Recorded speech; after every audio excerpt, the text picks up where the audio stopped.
Hey, my brothers and sisters in Christ, it is Sharon, and I'm back with you for Bible study time. Yes, you know, I'm alone in my room, empty, prayed up, ready to receive what the Lord has in store for me. Now, you know me and my routine, everything and everybody is outside the door.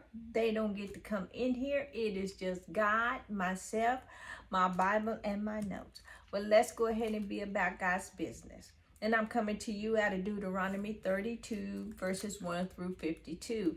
Now, this is the song that God instructed Moses to write.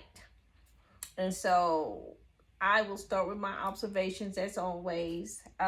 Here, the song that God told Moses to write. And he wrote about his faithfulness, the great blessings, and then how Moses would die on Mount Nebo. Well, getting started, verses 1 through 43, the Song of Moses. And basically, this song is written and taught to the people so that they would remember all that God had done for them. And that's, as I said earlier in the previous chapter there. And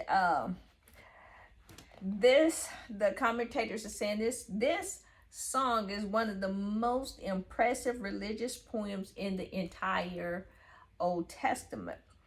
And it's talking about his faithfulness and loyalties, loyal love of God, the unfaithfulness and perversity of his people.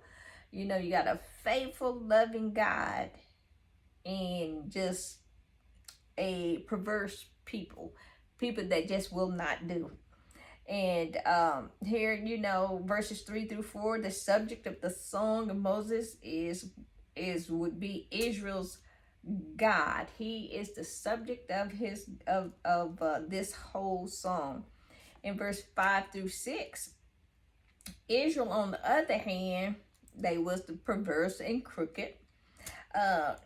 Moses called him God, the father of the Israelites, and his the father of the Israelite whom his people had repaid with corrupt behavior and for his many gifts.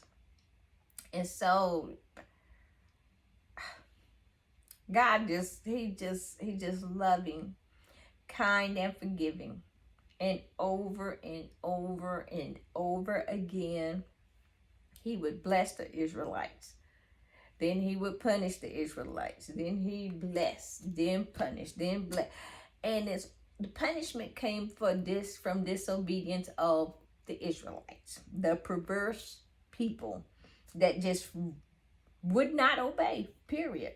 And moving on, verses 7 through 14, excuse me, of all the nations of the earth, Israel has experienced the greatest blessings. And then 15 through 18, you know, he saw Israel's rebellion against her fathers stands in stark contrast to his grace. You know, and I'm sure the other nations will say, how can you be so blessed by a God that's unseen, yet you so corrupt?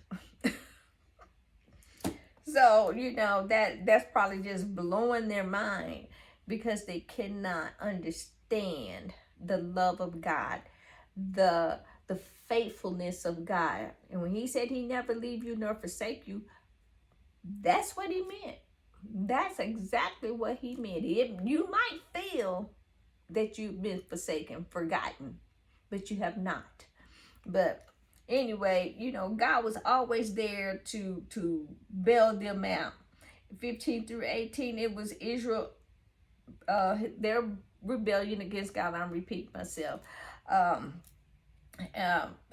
it's a stark contrast to God's graciousness and care for her. It refers to them as Jeshurun, which means upright one, and that was a term to refer to Israel as a pet name God would have for them. And because they was once upon a time upright, which Abraham was upright. Jacob wasn't always upright, but he finally got that way. But anyway, this was I would say, a term of endearment that God had for them. But it also means how they, how they become like a fat ox and unresponsive. So, that's what he said. You're the upright ones, but you became like a fat ox, unresponsive. And that's just that's a great way to describe the relationship between God and Israel. They getting all the blessings, and we would call it entitlement today. That's what we would call it. We think we are entitled to this.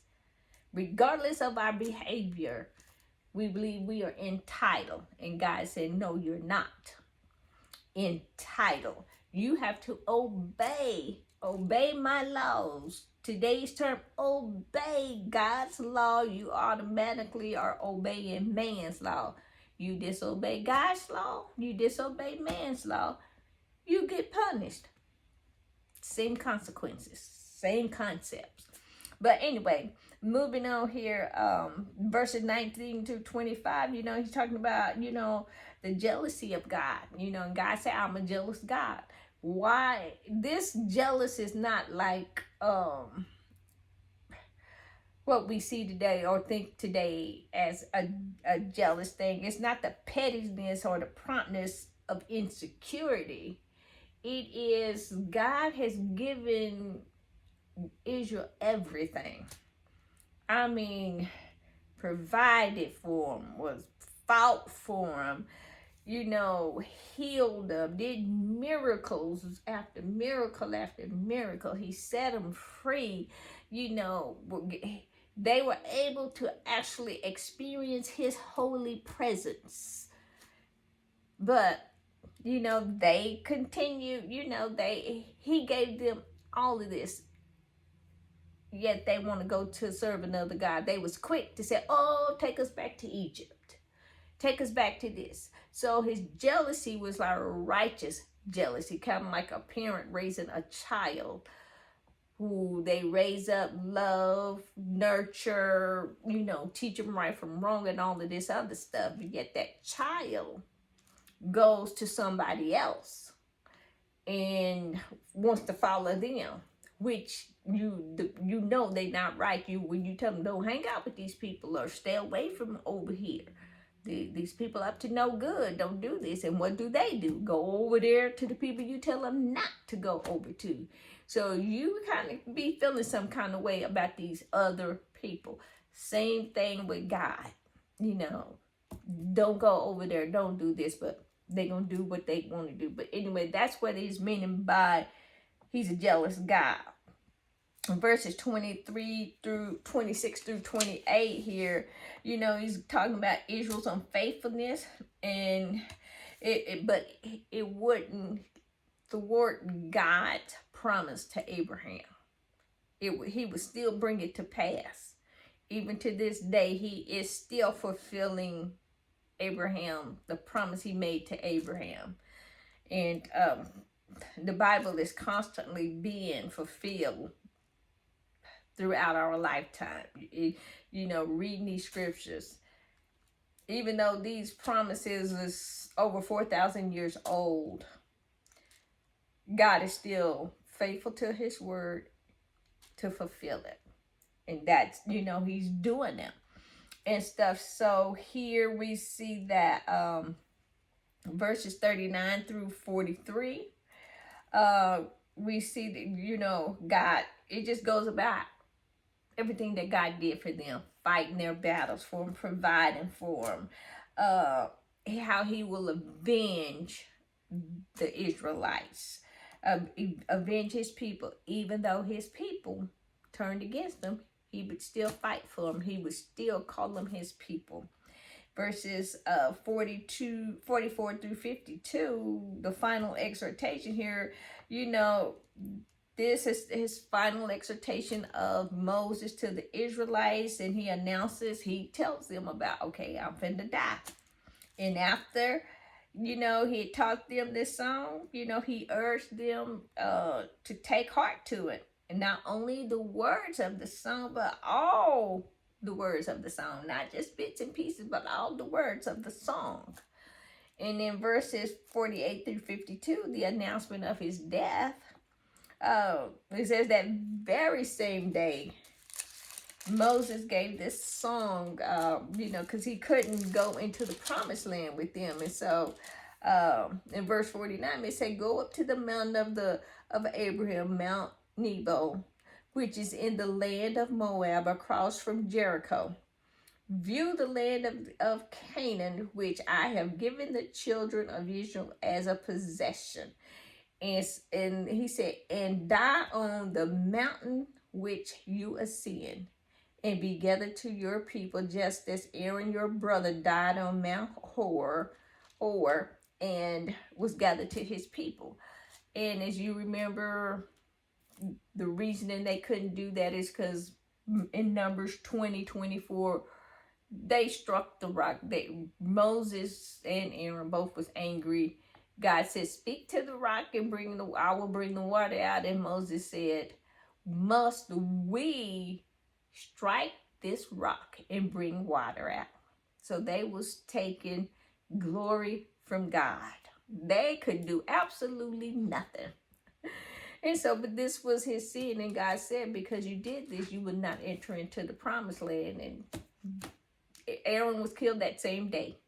Moses, now he is getting ready to go up this mountain and die. Well, this will end my Bible study for Numbers chapter 32. I mean, not Numbers, Deuteronomy. I'm kind of fiddled in the brain here, tired. But thank you for watching. Be blessed, be safe, and remember to hit the like and subscribe button. Bye.